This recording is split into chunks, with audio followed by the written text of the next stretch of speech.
안녕하십니까. 심리대 LBC 소장 임초롱입니다. 오늘은 결혼과 이혼 사이 제가 지난번에 다뤘던 커플 성욱과 지혜님 맞죠? 예. 그 두 분의 싸우는 상황을 조금 더 볼게요. 요즘 남들 싸우는 거 너무 많이 보는 것 같아. 어쨌건 자, 내가 남자로서 좀 서럽지 않겠냐? 나도 설거지 안 하고 싶어. 나도 내일 하고 싶어. 그래 물론 일이 없지. 그래 노력할 수 있는 환경을 만들어줘야 되는 거 아니야? 넌 내 편 아니야? 라는 얘기를 합니다. 내가 가장으로서 역할을 못하는 거 몰라? 나도 다 알아. 내가 그러고 싶어서 그래? 그러면 자 여기서 보자고요. 성욱 씨 마음속에는 남자로서 그 역할을 해야 된다는 생각이 강한 사람인 거죠. 근데 현실 감각이 좀 없고 좀 뭐랄까 좀 몽상가 기질이 좀 있고 좀 그런 사람이죠 어쨌건. 그래서 이 사람은 근데 남자와 여자의 역할에 대해서 항상 이렇게 생각을 하는 사람이에요.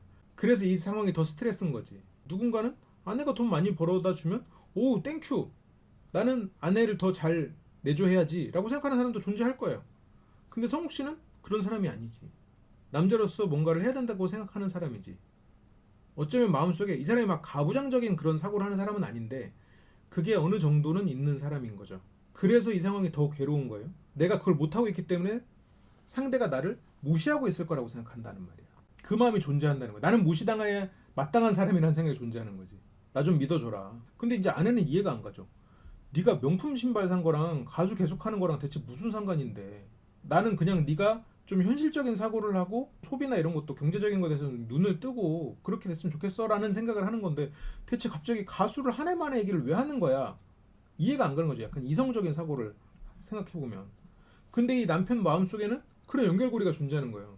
내가 또 가장 역할을 안 해서 지금 이런 선택조차도 못해야 되는 건 그런 상황에 처했구나 이렇게 돼버리는 거거든요. 네가 나한테 가장으로서 역할을 못한다고 그럼 돈 벌라는 게 대체 뭔데 왜 돈 벌라고 나한테 하는 건데 아내는 실은 돈을 벌라고 하는 게 돈을 나가서 벌어와라가 아니거든요. 그 돈을 버는 프로세스를 경험해봐라거든. 그거에 가깝거든요. 하고 싶은 거 해 하는데 하면서 뭔가 얘기를 하고 싶은데 남편은 이제 거기서 또 말을 끊고 싶죠. 그래서 할 거야 하면서 근데 이제 가장의 역할은 해야 된다고 생각해. 그것도 할 거야 남편이 그러죠. 근데 여기서도 이제 가장의 역할이라는 단어를 서로가 이해하는 바가 달라요. 아내가 생각하는 가장의 역할은 정신적인 지지가 되고 정신적인 지지가 되기 위해서는 나의 불안이나 이런 것을 얘기하면서 그 불안에 대해서 최소한 얘기를 할 수 있는 그걸 나눌 수 있고 그걸 허심탄회하게 얘기를 하고 그리고 그거에 대해서 이 사람이 어떠한 솔루션을 줄 수도 있고 아니면 단지 들어줄 수도 있는 그런 거를 바라는 것도 있거든요. 근데 그걸 전혀 못해. 왜냐면 내가 어떤 사업적인 얘기를 했을 때 이 사람이 자존심을 긁거든. 그리고 자존심을 안 긁어도 이 사람은 전혀 엉뚱한 발상을 그러니까 약간 현실 감각이 없으니까 도움이 안 된다고 생각을 하는 거지. 근데 그 이전에 자존심을 긁는 게 어떻게 보면 큰 원인이에요. 그래서 실은 이 여성의 마음의 불안이 해소가 되질 않아요. 사업적인 불안이. 그래서 가장의 역할을 원한다라고 뭉뚱그려서 얘기를 하는데 남편이 생각하는 가장의 역할은 뭐예요? 이 아내가 하고 있는 전부야. 돈을 벌어오는 거라고.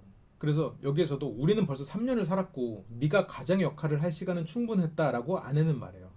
네가 조금 더 내 일을 들여다보고 내 이런 문제나 아니면 나의 생각을 조금 더 나눌 수 있는 그런 사람이 되기에는 시간이 충분했다. 실은 그 시간은 충분했지. 근데 남편은 그 말을 야 지혜야 인간적으로 이러면서 그 말이 이해가 안 돼. 어떻게 3년 만에 너만큼의 이런 수입원을 만들어. 그러면서 아내는 얘기해요. 그러면 나는 처음부터 가장이야? 나도 처음부터 이렇게 될 줄 알았어? 나도 해내고 있잖아. 남편은 여기서 이렇게 반응해요. 나 무시하냐?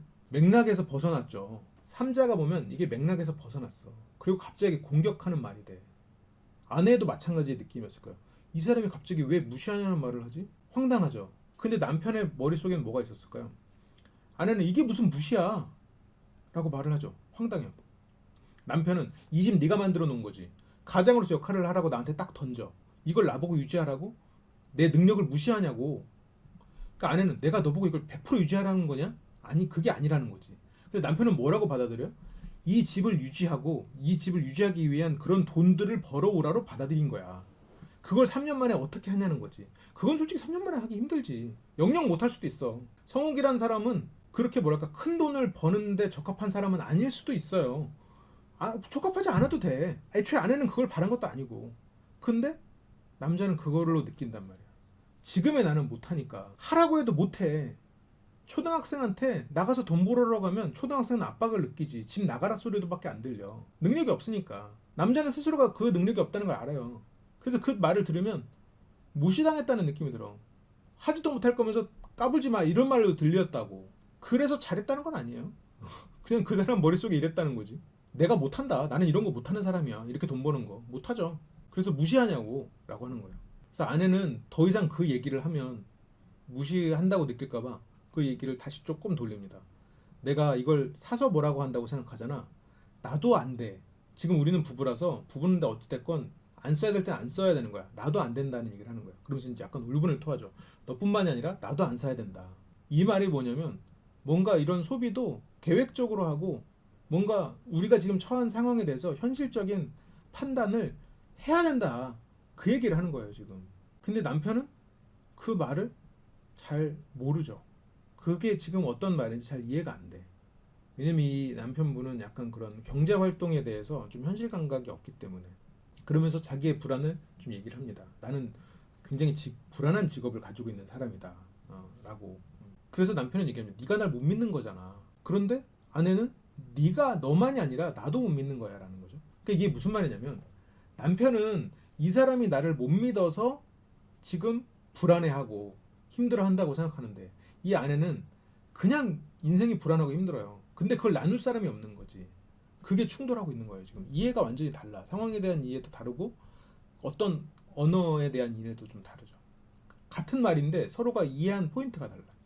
추구하는 방향이 달라 지금. 같은 단어인데 가장이라는 거에 대해서도.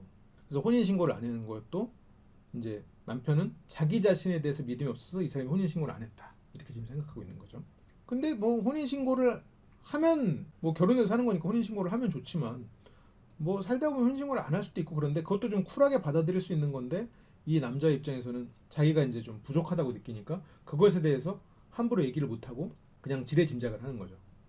아내 입장에서도 내가 이거에 대해서 더 언급했을 때 이 사람이 상처 줄까봐 말을 못 하고 마음 한구석에서는 그런 신뢰가 없기 때문에 혼인 신고를 안 했을지 모른다는 생각을 순간 들었을 수도 있겠죠. 그래서 더 이상 말을 안 해요. 남편은 이제 계속 뭐 내가 돈을 뭐 뺏어갈 것 같아서 안 하냐? 나 돈 없어서 안 하는 거 아니잖아. 그때 이제 아내가 얘기를 합니다. 그럼 내가 너랑 결혼은 대체 왜 했다고 생각하느냐? 네가 돈 없어서 신고 안 하는 거 같냐? 남편이 얘기하죠. 날 좋아해서 했겠지. 그러니까 서로가 사랑한다는 걸 실은 알아. 아내도 그 말 하고 싶었지. 넌 처음부터 돈이 없었지만 난 그래도 널 사랑해서 결혼을 했어. 혼인신고 안 하는 것 때문에 그렇게 불안해하지 마. 라는 얘기로 하고 싶어서 내가 너랑 왜 안 해? 내가 너랑 그러면 결혼은 왜 했어? 라는 말을 한 거거든요. 그 마음이 있어. 근데 이렇게 싸우고 자존심 긁은 상황에서 그렇게까지 말하지면 힘들지. 남편도 이 사람이 나를 그래도 사랑하는 마음이 있다는 거 알아요. 근데 차마 사랑이라는 말 못해. 좋아해서 했겠지. 옛날에는 사랑했겠지. 아니면 뭐 이제 그렇게 돌려서 최소한의 자존심을 지키는 거지. 자기의 이 입장, 표현을 지키고 있는 거죠. 너 원래 돈 없었잖아, 솔직히. 그때 돈 없을 때도 내가 너랑 이렇게 사랑하기로 결정을 했었는데 조금만 기다려 달라. 나의 비전을 보고 결혼했을 거 아니냐라고 하는데 그때 이제 아내는 이제 더 이상 대답을 안 합니다. 부부가 아닌 것 같아. 아닌 것 같아라는 건 이제 혼자 생각이었겠죠. 나레이션 같이. 근데 아내가 남편의 비전을 보고 결혼했을까요?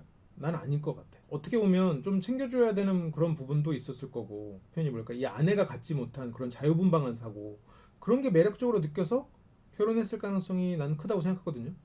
그럼 애초에 이 사람이 꿈을 쫓으면서 그러면서도 좀 열심히 살고 내일에도 좀 관심을 가져주고 나의 불안도 함께 나눌 수 있는 그런 자존심 부리지 않는 쿨한 사람이길 바라는 거지. 비전을 쫓고 막 돈을 하고 그러면서도 너무 비전이 높아서 당장 현실의 압박에 눌려서 아무것도 못하는 그런 사람을 바라진 않는 거거든요. 근데 지금 이 남편은 이 아내가 너무 잘났어. 내가 사랑하는 사람이 너무 잘났어. 내가 쫓아가기에는 가랭이가 찢어져. 차마 한 발 내둘 엄두가 안 나. 그런데 한 발을 안 내딛자니 나는 선택도 못하고 그냥 로봇이고 종이야. 그래서 지금 여기서 두 사람은 계속 쳇바퀴를 돌고 있는 거거든요. 악순환에 빠지는 거지. 그래도 이 커플은 솔직하게 서로가 어느 정도 얘기를 하는 면이 있어요. 면은 있는데 그래도 뭔가 역할이 너무 고정되고 있는 게 아닌가. 조금 더 개선의 여지는 있는데 개선의 여지가 있으려면 좀 남자분이 좀 움직여야죠. 뭔가 하는 모습도 보이고 조금 현실적인 감각을 키우는 노력을 해야지. 안 타고나지 않았다고 해서 그걸 못 얻는 건 아니니까. 그리고 아내도 뭐 첫 술에 배부르지 않다고. 만약 남자가 뭔가 노력을 한다면 좀 기다려야지. 어쨌건 본인이 이 사람을 여전히 사랑하는 마음이 존재한다면 아니라면 뭐 관계를 정리하는 거고요. 그렇죠? 어쨌건 그렇습니다. 이 커플에 대해서는 제가 한 번 정도 더 다루려고 하고 있어요. 좀 뭐랄까 흥미로운 장면들이 좀 있어서 그러면 또 다음 시간에 또 재밌게 돌아오도록 하겠습니다. 좀 뭔가 일상의 인간에 대한 이해에 좀 도움이 되셨길 바라고 그러면 다음 시간에 만나요. 감사합니다.